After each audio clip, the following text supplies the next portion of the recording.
दोस्तों आज हम बात कर रहे हैं 812 नंबर सब्जेक्ट के आंसर की। तो चलिए देख लेते हैं। इसमें आपका सेट ए भी शामिल है, सेट बी भी, और सेट सी और set D.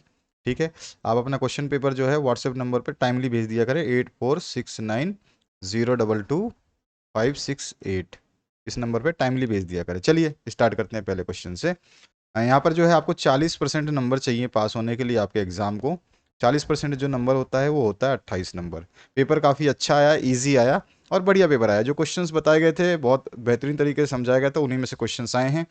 The alphabetic method of teaching English is also known as, तो आप सभी जानते हैं अल्फ़ाबेटिक मेथड को जो स्पेलिंग मेथड या ABC मेथड कहते हैं। सभी का आंसर सही होगा।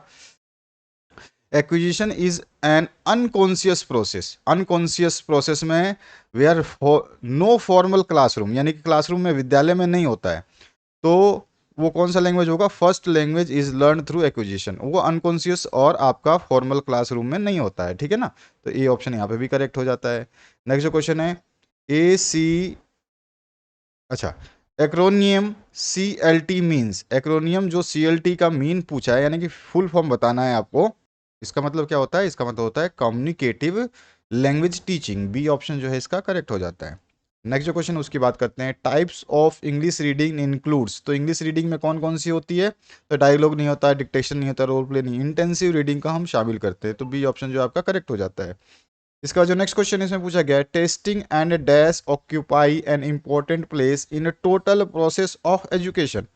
तो पूरी शिक्षण प्रणाली में जब हम टेस्ट लेते हैं तो क्या करते हैं? एवोल्यूट करते हैं, यानी मूल्यांकन करते हैं। Testing and evolution occupy an important place in total process of education. तो यहाँ पे जो है एवोल्यूशन जो है बी ऑप्शन आपका करेक्ट हो जाता है। नेक्स्ट क्वेश्चन की बात करते हैं। इसमें पूछा गया आपसे डैश, अभी फिलअप्स करने हैं, डैश हेल्प, सारे MCQ दे दिए। अच्छी बात यह है, आपको फायदा हो गया कि आपके पास ऑप्शंस थे। Dash helps the teacher to plan the teaching learning process.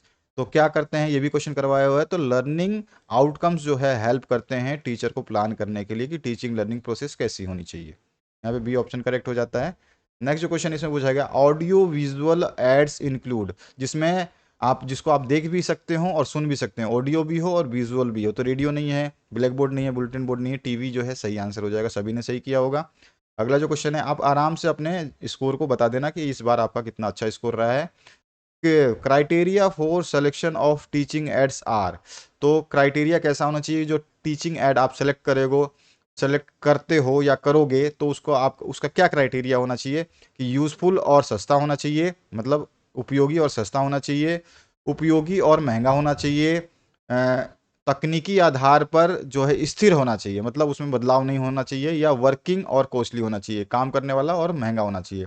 तो यूज़फुल एंड इकोनॉमिकल, यानी कि उपयोगी और सस्ता होना चाहिए। ठीक है।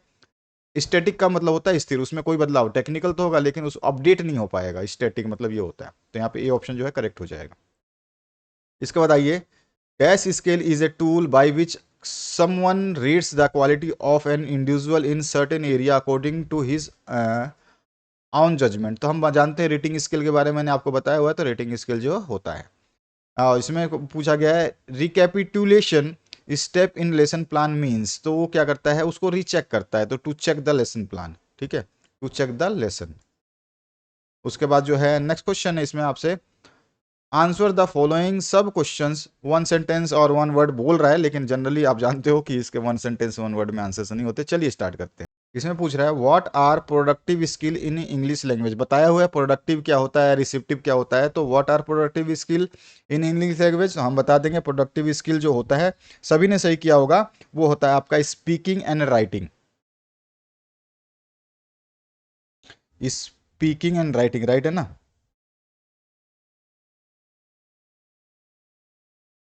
And writing.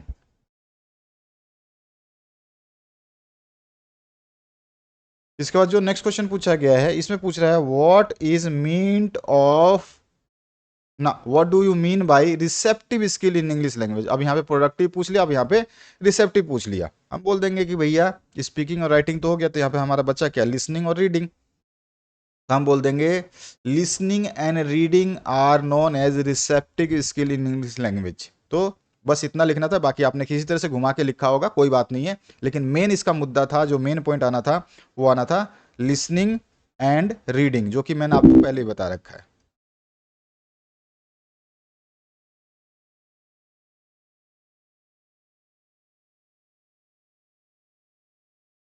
ठीक है ना, मैंने आपको बताया था रिसेप्टिव रिसेप्टिव स्किल को क्या बोलते हैं, पैसिव स्किल बोलते हैं, प्रोडक्टिव स्किल को क्या बोलते हैं, एक्टिव स्किल बोलते हैं। ये बताया हुआ है, सब कुछ समझाया हुआ था आपको। अब जो नेक्स्ट क्वेश्चन है, इसमें क्या पूछा गया है, what is the meaning of L1 and L2 and which language is learn through acquisition. हम इसमें लिख सकते हैं कि L1 जो है वो क्या होता है, तो L1 जो है आपका मदर टंग या फर्स्ट लैंग्वेज है। L1 जो है वो आपका क्या है, L1 is the first language है, और मदर टंग या मदर लैंग्वेज,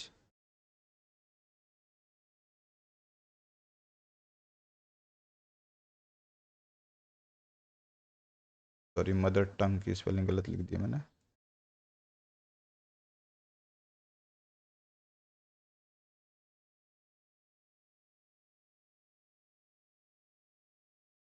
मदर टंग, देखो L1 है फर्स्ट लैंग्वेज और मदर टंग, और L2 जो है आपको सभी को पता है, L2 क्या है आपका second language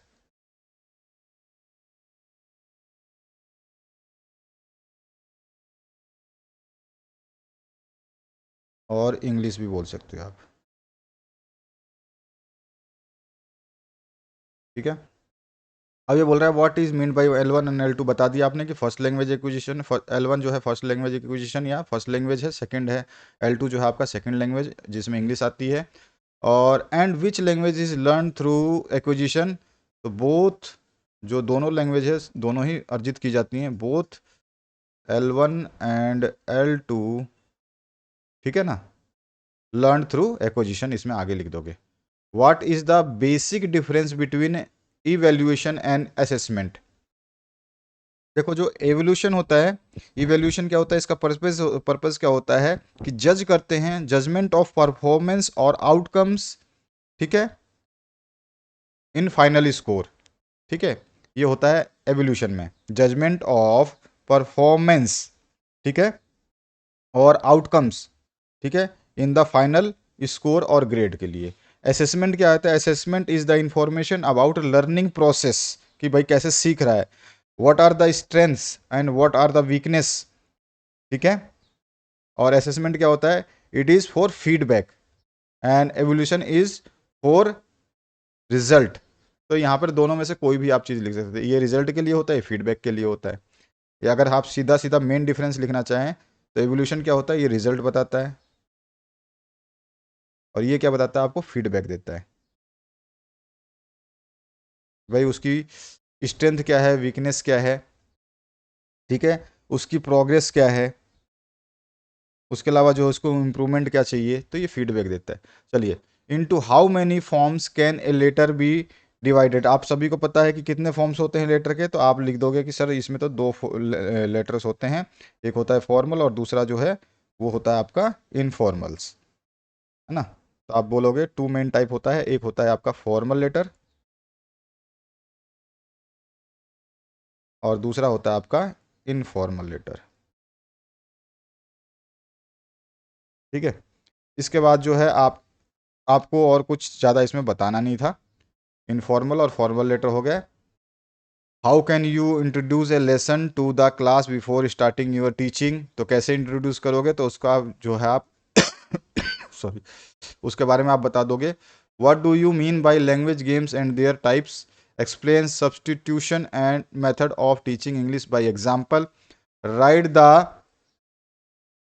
silent features of prose and verse, write qualities of good textbook, explain importance and need of lesson plan, explain procedure of teaching by substitution table, explain types of substitution table, write merits of situational approach और make chart of teaching aids of language। ये सारे के सारे questions अगर आपने ढंग से video को देखा है तो उसमें बताए हुए, make word classification chart, how many kinds of vocabulary are there, active and passive. इसके बाद जो है what is difference between pair work and group work, plan and activity for group work, to teach action words, what is difference between general aims and specific aim, create a checklist for the specific aims of poetry. Checklist बनाना मैंने बताया है वो आपको। Write qualities of parallel book, उसके अलावा जो है क्वालिटीज ऑफ सप्लीमेंट्री बुक। यहाँ पे पूछा गया how table and mobiles are used by tablets and mobiles are used by language teachers in classroom. What are the problems of English teachers while teaching in classroom? What is toy pedagogy?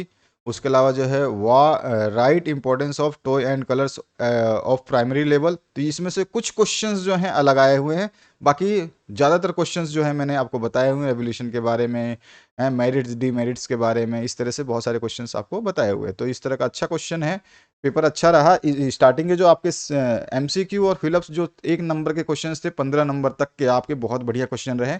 बाद में थोड़ा सा paper को difficult किया गया है, लेकिन सारे क्वेश्चंस डिफ़िकल्ट नहीं है इसमें, क्योंकि आपके और ऑप्शन भी है, तो कोई एक ही करना था तो किसी भी एक को पकड़ के आप कर सकते थे। आशा करता हूँ ये वीडियो आपको समझ में आ गया होगा और आप अपने अच्छा पेपर दिया होगा। Thank you very much, have a good day.